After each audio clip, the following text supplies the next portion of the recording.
Another tips with Kuya G! Well, kapatid, alam mo ba kung bakit ka biglang iniwan ng taong mahal mo? Sa mga main reason kung bakit nangiiwan ng isang tao ay dahil nagsasawa na siya sa paulit-ulit na routine na ginagawa mo. Halimbawa, may nasabi na siya sa iyo na bagay na ayaw niya pero paulit-ulit mo pa rin ginagawa. Ang magiging reaction niyan, nakakasawa. Nakakapagod.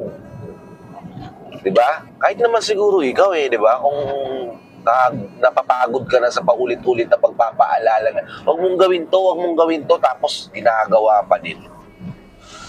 Ikaw mismo mapapagod ka, ikaw mismo magsasawa ka eh. And for some, valid reason na 'yon para iiwan ka.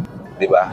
Lalo na kung ayaw niya talaga yung ginagawa mo, tapos paulit-ulit mo pa rin ginagawa. 'Yon yung unang reason.